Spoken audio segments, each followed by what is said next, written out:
There's something truly special about eating off a banana leaf. When you have that hot sambar or that hot kutu that kisses your banana leaf, I think the flavors of the vegetables, the flavor of the dishes gets blessed by the banana leaf.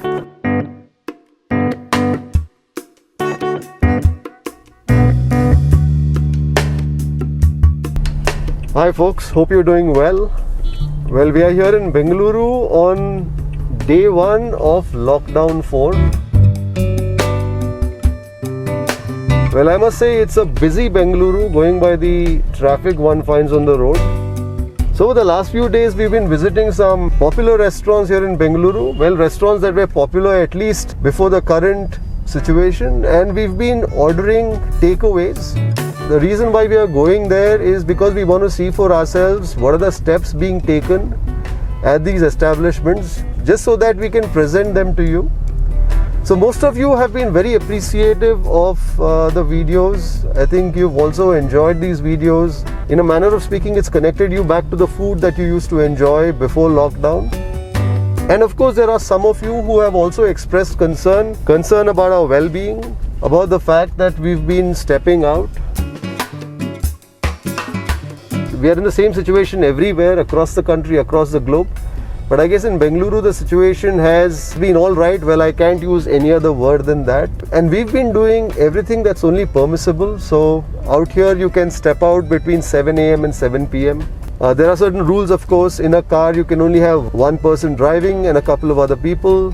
We've been taking all precautions, whether it's masks, sanitizers, wearing gloves where necessary. So we've been doing everything possible to make sure that we are safe, because after all that's what's most important, to ensure our safety and the well-being of those around us.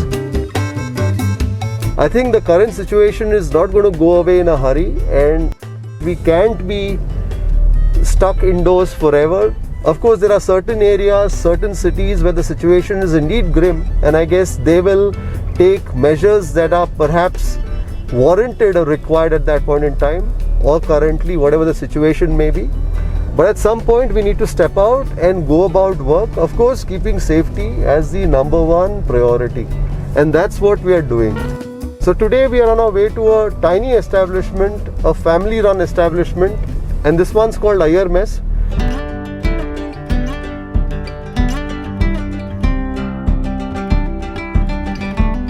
We've been here earlier and we've filmed an episode around Iyer Mess. If you've missed that, I'm going to place a link to that episode too right here and also in the description below. So Iyer Mess serves Iyer cuisine, basically South Indian meals, a combination I think of Tamil and Kerala influences. And it's run by an elderly couple out here, Mr. and Mrs. Iyer.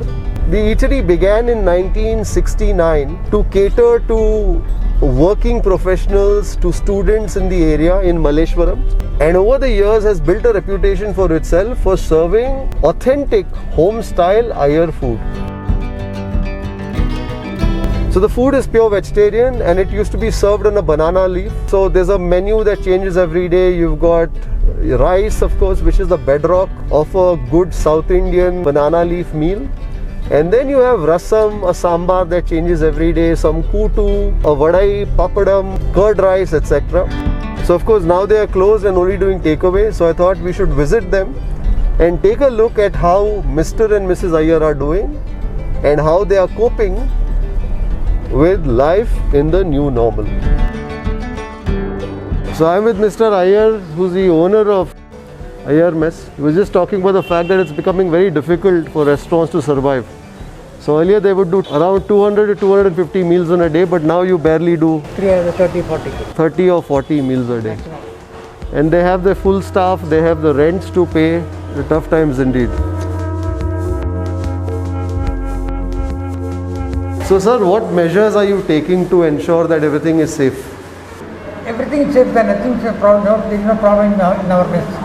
Okay, sanitizer, gloves, to wear the staff.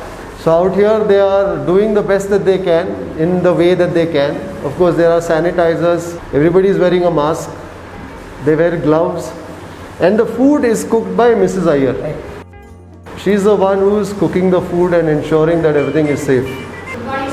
Good morning. How are you? All well, madam? You are still in good spirits. Huh? She always in spirit. She's always in good spirits. You have to somehow carry on. So he says, we don't really have too much of a savings to fall back on. So in the good old days, they would do about 200 meals and get about 70 rupees per meal, which was about 15,000 rupees a day perhaps. And now, it's only about 30-40 meals a day at 70 rupees. So they say it's tough for them to manage. That is only the parcel. Only the parcel. Swiggy and Zomato. So our people, our customers also walking and taking parcel? Yes. They are coming. Only few, 1 or 2 or 5 or 6 members. So they also have a team of staff members here who work with them. Family member. Just like family members. And what they say is that they stay on the premises. So they live upstairs, they don't go out, and therefore they're ensuring that everybody is safe to the extent possible. So I guess they're also looking at ways and means to shore up revenues.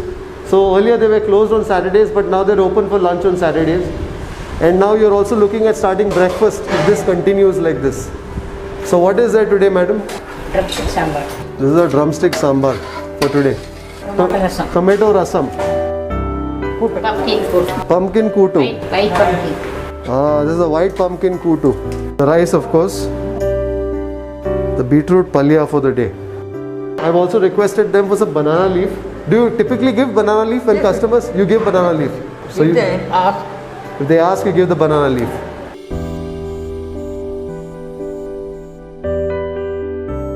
any software company, small companies, they are providing food for staff.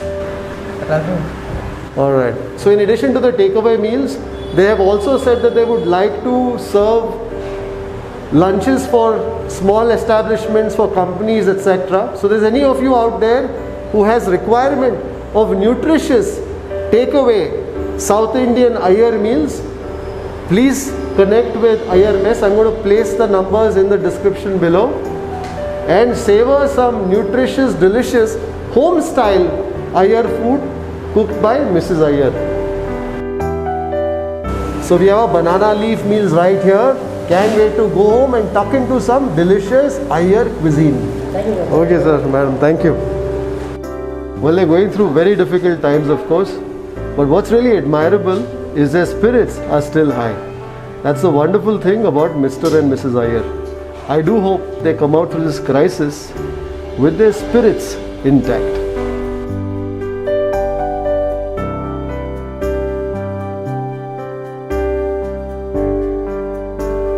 Time to unpack our Iyer Mess Bade Ele Uta vegetarian meals.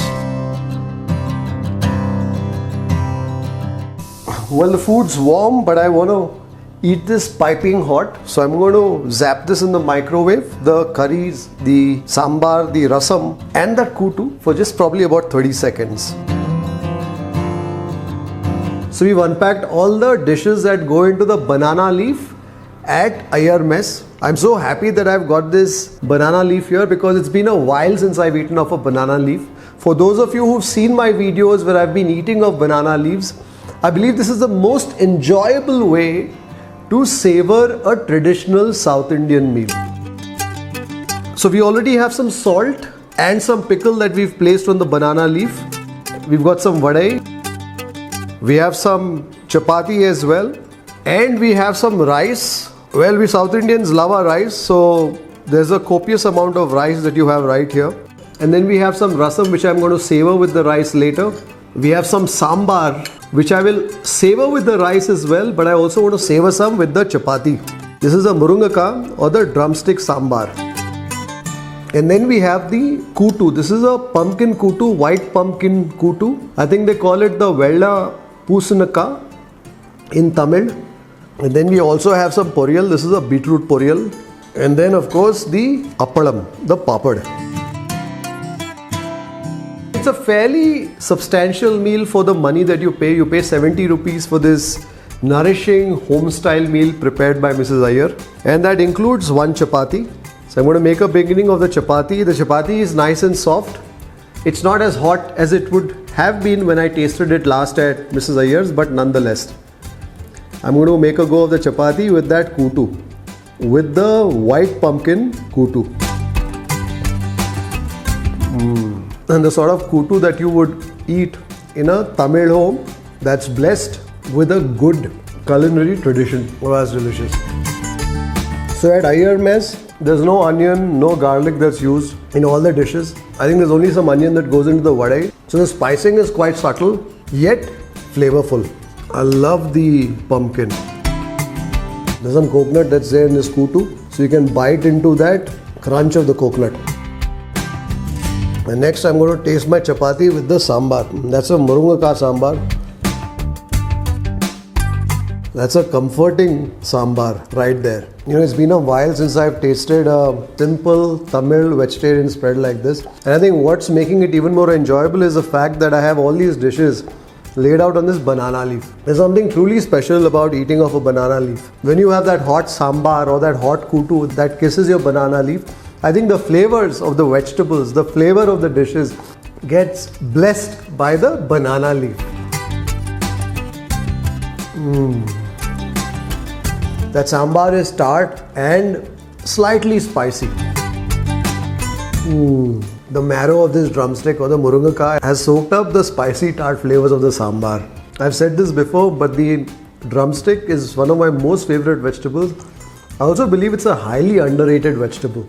This is a vegetable that has the ability to soak up all the flavors of the curry, be it a sambar, be it a rasam, be it a kutu, and absorb all its flavors onto its pulpy flesh. So when you bite into that murungaka, what you're tasting really is the flavors of that gravy, of that sambar. Go for some more of that kutu. And now it's time to taste the poriyal. I must admit, beetroot is not one of my favorite vegetables. I find it to be more of a salad than a crunchy vegetable, if you know what I mean. But having said that, this is a tasty preparation. So the beetroot has been sauteed in a coconut tempering. I think there's also some mustard in this, some mustard seeds, which gives it a slight nuttiness. And there's also some lentils. I think it's some urad dal, which have been fried, which gives that beetroot poriyal a bit of a bite. But what I feel the beetroot poriyal lacks is some moistness. So I'm going to scoop up the poriyal within the folds of this chapati, this soft chapati, and soak up the sambar too. Lovely. And now we have some vadai. So the vadai has become a little cold from the time that we picked it up. But they were also kind enough to pack a couple of vadais separately for us. And those are the vadais that we enjoyed in the car on the way here. And they were hot and scrumptious. This one still has that tasty bite. But what it's missing is that crunch that you taste of a hot vadai. There's plenty of whole lentils in this. This gives you something to bite into. And of course, the sweet crunch of the onions. This is the only dish at Iyer Mess which makes use of the onions. Otherwise, it's a no onion, no garlic sort of an establishment, in keeping with the Iyer Brahmin traditions. I think next it's time to go for the rice. I'm going to first go for the rice with the sambar. I'm going to get as much sambar as the rice can absorb.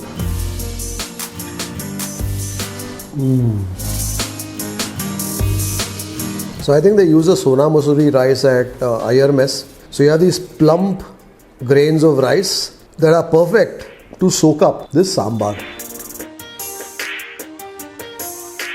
What I'm also tasting in that rice sambar are bits of the murungaka marrow that has found its way into the sambar. So you're tasting that tart, spicy savoriness of that sambar and also that pulpy flesh of the drumstick. There's something so satisfying about a rice and sambar.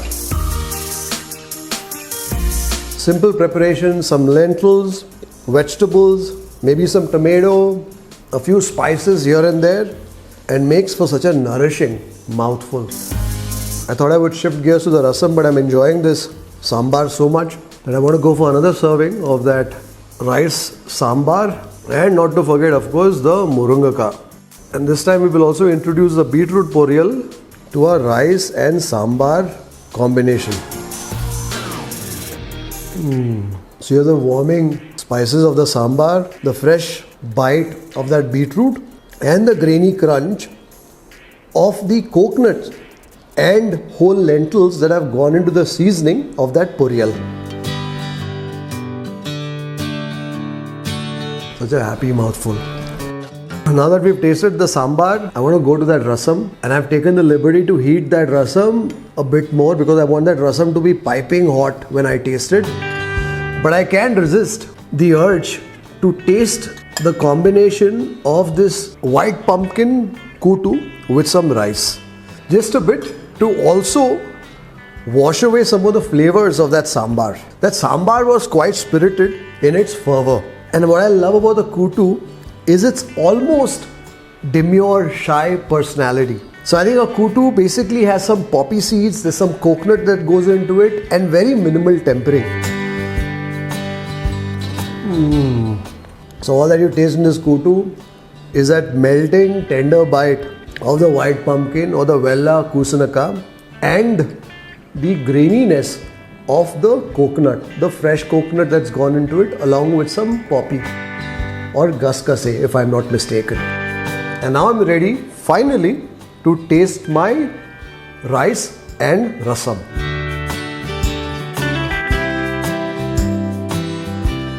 Takali or tomato rasam. The rasam is hot to the touch.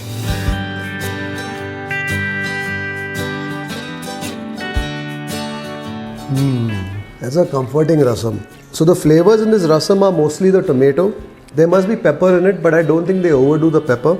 I think what they want to do is leave you with a gentle, soothing mouthfeel as you come close to the end of your Iyer Mess banana leaf meal.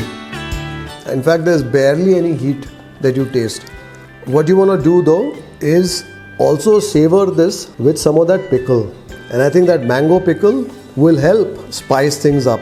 I personally found this a bit weak, a bit mellow in its flavors when compared to the flavors of the sambar or that creamy mouthfeel of the kutu. But taste this rasam and rice with some of that mango pickle and it's a different story altogether.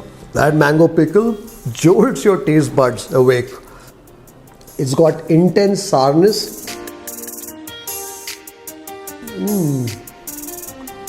puckering sourness, and some of that chili heat. I think we're going to get some more rasam and also taste that rice and rasam with some of the papad, with some of the appalam. Mash that into the rice and rasam. The lentils in that papadam helps add some depth in terms of flavors to this rice rasam. I think what we also need is some of that pickle. You know, when you look at this meal, it comes across as a very simple meal. You have some rice, you have some rasam, you have a sambar, you have a kutu, you have a palya, and then you have some of the other essentials like the vadai, the appalam and the pickle. So there are not too many dishes to speak of, but the magic really happens when you start mixing things up. When you taste the rice and the rasam, when you taste the rice, rasam and the appalam and then the pickle, and then you taste the rice and the sambar, and then to that mix you add a bit of that poriyal, or you taste the rice and the kutu, and then to that you add some of the poriyal, probably tasted with the crunch of the vadai. That's really where the magic of a simple South Indian meal begins. When you start mixing and matching those combinations. And I think that's what makes a banana leaf meal extremely interesting. It's a meal that you won't tire of in a hurry. And a good Iyer will always end a meal with some curd rice or tair sadam. So the curd is nice and creamy, there's no sourness at all. So they also boil the milk that goes into setting the curd, that goes into making the curd in a coal stove. And what I've learned from Mrs. Iyer is that that brings its own flavors to the milk and therefore the curd. We have the curd, some salt, and the remnants of the pickle, the mango pickle. You have the spice that comes from the chilies in the pickle, you have the tartness that comes from the pickle, and then you have that salt to round off all the flavors. I love the fatty creaminess of that yogurt, the tair. And that puckering sour hit of that pickle. This is the right way to end a delicious home-style Iyer meal. So I've relished this vegetarian banana leaf meal. I hope you've enjoyed this episode too. But even as I'm savoring the dishes here, my heart goes out to Mr. and Mrs. Iyer and the hardships that they have to endure at this age and stage in their lives. They're doing the best that they can to ensure that the food is safe. Mrs. Iyer is cooking the food herself, and that's the way she's always been in the kitchen. Even the last time when we went to Iyer Mess, we saw her working the dishes, working the stoves in the kitchen. They're doing the best that they can, ensuring that the people that work with them are safe with them. In fact, they've kept all of them at their home for the last couple of months, therefore ensuring that they're all safe. They're feeding them like family, all just to ensure that they can keep the show going to whatever extent that they can. I hope you will take a moment to remember people like the Iyers who are really struggling hard to eke out a living in the tough and challenging times that we live in today. I hope you enjoyed this episode, and even as the world opens and even as the world emerges from lockdown, please do take care of yourself. Until the next episode, until the next time, happy eating. If you'd like to support the work that we do at Food Lovers TV, do consider joining our membership community on YouTube by hitting the join button below or on the home page. You could pledge a nominal sum and receive special privileges like behind the scenes footage, shoot updates, access to live Q&As, and a lot more. You could support us on our Patreon page as well. For more info, check out the links in the description below. If you like this video, don't forget to subscribe, like, share, and leave a comment below. Happy eating.